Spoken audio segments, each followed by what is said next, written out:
ป่ายกงเงียบเนี่ยเบิ้งเนาะป่ายกงเงียบเนี่ยกงเงียบเด้อสุดๆเด้อชนะเสียกงเงียบเด้อเสียแผ่เนี่ยมึงไม่ได้มา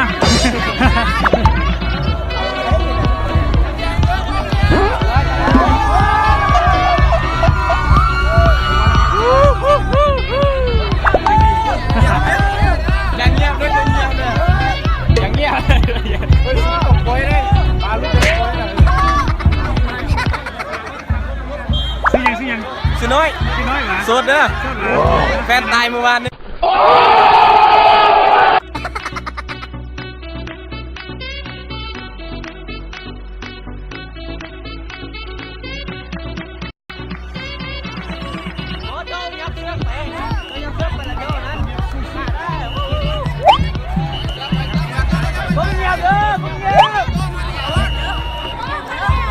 เราเรื่องยังไงให้เรามัดจุดนั่นแหละ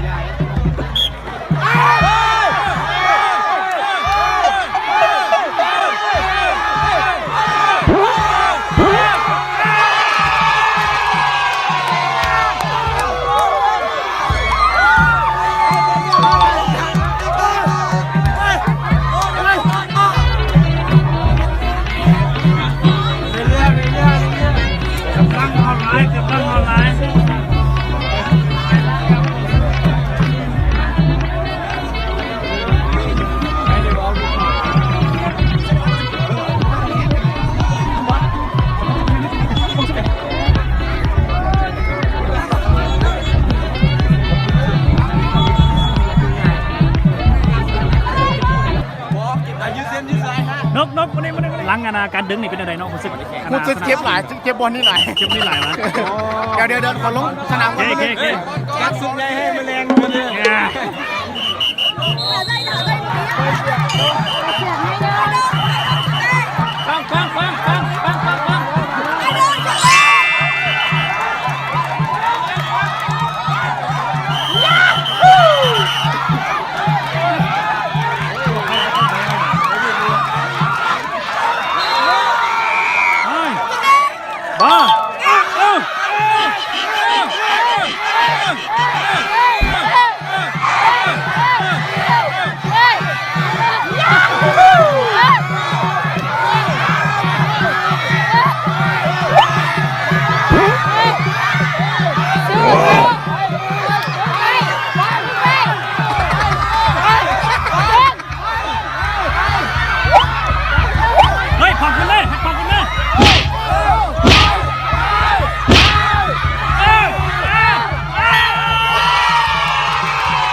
ขอสัมภาษณ์เลย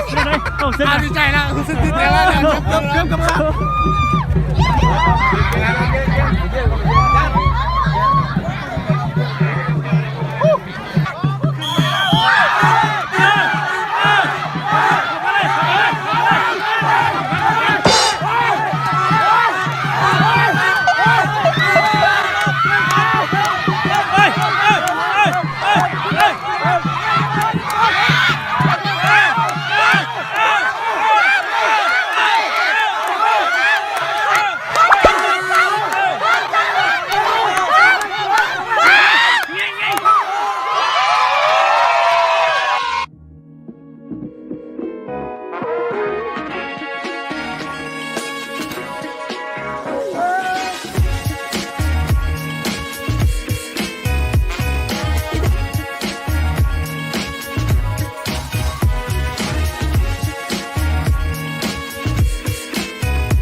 ใส่ไฟได้ใส่ไฟได้ว่าขึ้นหรือขึ้นเลยกระบะ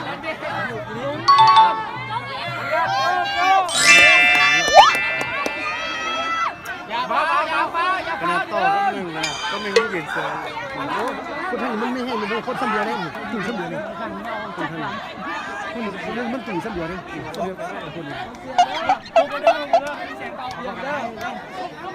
เดี๋ยวเฮ้ยมีอยู่แล้วก็